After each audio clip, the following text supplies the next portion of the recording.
Hello and welcome back to No Bullshit. Today we're talking about HBO's critically acclaimed hit TV show Westworld, which will be finishing up its second season this Sunday. Although it's a great show all around, cool story, beautiful cinematography and score, and an excellent cast, well, despite almost having a perfect record so far, Westworld has had a few little problems with one of its SJW cast members. Shannon Woodward, known for playing one of the head robot programmers from season 1, and now Shannon is becoming known in the press for her stark, over-the-top leftist stances. Recently, we've seen Woodward not only accuse fans of mansplaining the show to her, she's also thrown around some pretty shocking and troubling attacks at President Trump, including comparing the president to a member of the KKK and celebrating when Trump Tower had a fatal fire a while back. So, needless to say, Shannon has become a bit of a liberal monster lately, all the while Westworld's second season continues to air each Sunday. So, today, we're going to go over a couple of these stories and tell you why Shannon Woodward is bullshit. First, let's start with the beginning. An article from IO9 spells it all out. It's called, "A Westworld Actress Says Fans Keep Mansplaining the Show to Her." Check this out. For the past year, Westworld actress Shannon Woodward has been inundated with fans sharing their own theories. So much so, some have been implying that a star of the show knows less than they do. Last year, I had a lot of people telling me their theories and trying to convince me that they were right, Woodward told Marie Claire. I tried to be kind to them about it because I was so glad they were enjoying the show, but at some point it got to sound a lot like mansplaining. I was like,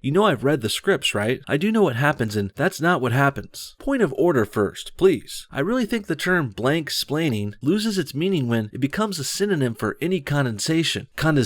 I thought blank splaining, like mansplaining, was specifically the instance when someone of one group tries to tell the member of another group how he or she should feel. Or it was when someone tries to explain to a member of a group despite the fact that that group inherently knows more about that thing being explained. Something like that. So, to me, I would say Woodward in this situation was actually a victim of fansplaining, not mansplaining. The fact that the fans coming to her were men is kind of irrelevant. Well, it should be irrelevant. But, of course, them being men is the whole reason Shannon Woodward got upset with them and said they were mansplaining to begin with. Make no mistake, this is some anti-male bullshit once again, and Woodward is either being insecure or, worse, a misandrist. She hates men. That's what I'm guessing. Shannon Woodward just can't stand seeing men be smart and explain their theories to her, so she calls them mansplainers and writes them off. Female fans could have said the same things to Woodward and things might have been fine, but since they were men, Shannon says, fuck them. In the interview with Marie Claire, Woodward talked about the fan theory community that's been with Westworld since the very beginning. It even includes the actors themselves. Woodward said she and co-star Evan Rachel Wood are probably the most vocal cast members about sharing their ongoing ideas. However, she added that sometimes the fans act like they've trumped the stars, and it gets a little annoying, poor thing. When asked if her pointing out her insider knowledge would shut them up, she implied that it actually made things worse. No, then I felt like they just thought my reading comprehension must be poor, and I really don't like when that's questioned, Woodward said. Well, sounds like Shannon was being insecure. Called it. She plainly says she doesn't like it when her reading comprehension is questioned. Why, you might ask? Because she's not confident enough in herself to take on criticism, so she gets defensive and lashes out at the fans who question her. Really very petty and weak behavior, and totally an uncool thing for an extremely well-paid actor to do. She's getting hundreds of thousands of dollars to do this show. The least she can do is put up with a few fans asking her questions and speculating about the plot. And I would also dare to say Woodward should have seen this coming too. She signed up for this new, weird, out there, science fiction style show on HBO, a beloved premium channel which has fans that watch and pick apart its shows and content every chance they can get. This has been happening with Game of Thrones for years. So Woodward and other actors should see this kind of shit coming and prepare accordingly, or don't do the project at all if you can't take it. Sure, I will admit Westworld is a bit more heavily speculated about, with its plot being more twisty and turny, but still, Woodward should have known. And now that she didn't, and she's overwhelmed by fans now, well, the last thing she should do is start lashing out against them. Saying your fans are mansplaining to you is mean, it's sexist, and it's wrong. And what's with all these shows and companies and actors and stuff attacking their fans lately? I don't get it. That said, Woodward doesn't know everything. She said she was surprised when it turned out Bernard was a host, saying she was being lied to by literally everyone, including actor Jeffrey Wright. And for season 2, the show has taken even more precautions to ensure the actors don't know too much about what's going on. She said actors have been filming sequences out of order and don't know their place in the overall narrative. It's actually helpful that I don't know anything beyond what the character knows, she said. Elsie always thinks she's right, and if I knew she was wrong, I would probably shy away from playing her as headstrong as she needs to be. But let's not forget, she still knows way more than the rest of us. Well, I'm actually starting to doubt that, IO9. Woodward just admitted she doesn't know everything about the story, and the writers are keeping the actors in the dark for the most part too. I suspected this might have been true before, and now it's all but confirmed. And this makes Shannon's previous statements pretty goddamn stupid now too. She was just saying a paragraph ago how she read the scripts and she obviously knows more than the fans, but then, in her next breath, she admits she's been kept in the dark and lied to. Then does she really even know more than the fans at this point? Probably not. And it's looking like she knows less and less each second. But things get even worse for the Shannon Woodward situation in the next article from Fox News called HBO star Shannon Woodward makes shocking return to Westworld after storming social media with anti-Trump insults. Check this out. HBO's Westworld actress Shannon Woodward made a shocking return to the show last week after being recently most known for her anti-Trump invective, including comparing the president to a member of the KKK and celebrating when Trump Tower had a fatal fire. The return of Woodward as Elsie Hughes, a character believed to be dead on the popular show, was celebrated by many devoted followers of the program, weeks after Woodward decried fans for mansplaining about her character's future. Yep, that brings us about up to date. Shannon hates Trump, she's a libtard, and she says the fans are mansplaining to her. Even though they show they love her and appreciate her character, she shits on them. Now let's see where she goes next. But her increasingly combative public persona makes her return to the show even more shocking. Last month, when there was a fatal apartment fire at New York City's Trump Tower, Woodward and other celebrities cheered and joked about the blaze, suggesting the president started the fire to burn evidence. Burn the evidence, Woodward tweeted, referring to proof that Trump has colluded with a foreign government, proof that doesn't exist. And, okay, wow, now we've got lefties with Trump derangement syndrome so bad, they're cheering on the burning down of a building, a massive one, in New York City. Trump Tower had a fire, and it was a large building that had lots of innocent Americans in it who could possibly be losing their homes, businesses, or even get injured or die. In fact, there was a casualty at this incident, as the article goes on to detail. The fire took the life of Todd Brasner, a 67-year-old art dealer. 4 firefighters were also injured in the blaze. The actress, who's often seen palling around with American Idol star Katy Perry, a vocal supporter of presidential candidate Hillary Clinton, has also taken numerous other direct shots at Trump. "You are a stain on our entire species," she once wrote. Wow, what disgusting and unwomanlike behavior. Shannon Woodward just sounds classless and vile to me. I really kind of wish her character on Westworld would die already, because the more I hear from this actress in real life, the less I like her on the screen as well. And what does she think she is, anyway? Some sort of blessing to the world? Gracing us with her presence? Oh, please. She calls Trump a stain on our species, and, well, I say Woodward is a stain on our species, and on women, and she's making Hollywood look even more elitist and out of touch, more than ever. While Trump is out there saving this country, making deals with international allies, securing our borders, and fostering a better economy, while Trump is doing all that great work, what's Shannon up to, really? She's reading lines in front of lights and cameras, and she's only doing a barely above average job at it to boot. Let's face it, Shannon Woodward is nothing special. Her part on Westworld could be played by anyone. Shannon has brought absolutely nothing special to the table here. She only looks good now because she got lucky and was put on one of the best upcoming shows out right now. But I really think that hype is starting to go to Shannon's head. She's overconfident and stuck up now, and needless to say, I don't like it one bit. Among her attacks on the president, the actress compared Trump to a member of the Ku Klux Klan. The only thing that surprises me about what real Donald Trump said today is that he forgot to put on his white robe while he said it. The KKK, of course, was started by the Democratic Party in order to keep blacks down after they lost their former slaves in the Civil War. But somehow, Trump is a KKK member now, even though he's like the exact opposite of a racist and an anti-black person, and a Democrat. Trump's a Republican family man and a business tycoon who turned politician, who also loves black people. We all do. And the MAGA Make America Great movement has always seen great support from black communities as well, including famous influencers like Dennis Rodman and Kanye West sporting red MAGA hats themselves just in the last couple weeks. So when people like Woodward say Trump is some kind of racist, anti-black KKK member, well, I don't know what the fuck you're talking about, lady. Get the F out of the people's house. Take your hood with you. There's no place for your kind in this world. She added in another tweet. Woodward also repeatedly fantasized about Trump being pursued by law enforcement authorities, writing, "I dreamed I was on the run from the FBI. I've got to say, I woke up very appreciative that I've never told lies to get me in trouble like that, and thrilled to have felt what an anxiety-ridden nightmare Trump's life must be like now. He's earned it. You're gonna find out you've been indicted while you're tweeting on a toilet," she noted in another tweet. Sounds like we're starting to see some projecting here. Shannon speculates Trump's life is anxiety-ridden, a nightmare, but I think that may be more about her than him. It's classic Psych 101 projection. And from what I've seen, Trump seems like a calm, well-put-together guy. Besides his sometimes over-the-top and rambunctious persona on Twitter and at rallies, I highly doubt Trump is really that stressed out, and I know if he was the type of person to be anxious like that, he probably wouldn't have run for president in the first place. You need nerves of steel to lead the free world, and I think it's pretty clear Trump has got them. Shannon Woodward, on the other hand, sounds like a hot mess. We've seen her be insecure about her intelligence and reading comprehension, and now she's saying how she had this scary dream that made her wake up and be thankful she's not anxious about lies she's told. But I think maybe she is. I think Shannon sounds like an anxious, stressed out person who's already admitted to losing it on fans who question her, and she's been publicly chastising fans as mansplainers too. On top of that, Shannon is also freaking out on Twitter, calling Trump random names like racist, sexist, and a KKK member. In the end, I kind of feel bad for Shannon in a way, but I can't really pity her either after she's acted like such an entitled fool. So to me, it sounds like she's a bitter old broad now, who used to be cast as a hottie, like in 2005's Man of the House, but now, 13 years later, and Woodward is getting parts as conservative dressing middle-aged computer programmers. Shannon is quickly approaching the wall, and I think she's starting to crack because of it. Right now, she's still just 33, but give it a couple more years and she will get ugly, gross, and uncastable by her late 30s. Couple that with this awful attitude and inappropriate treatment of fans, and Woodward may not be getting Hollywood acting work for very much longer. Perhaps that's why she's making this big, liberal, lefty stink now, in public, while she still can. Shannon wants to show the world she's virtuous and down with the progressive causes, probably hoping it will keep her from getting thrown by the wayside one day soon. What do you guys think? Were fans mansplaining to Shannon when they speculated about the plot of Westworld? Should she have lashed out at loyal customers like that? And what do you think about her sad and pathetic Trump bashing? Comment your thoughts on everything below, and thanks for watching No Bullshit. See y'all next time.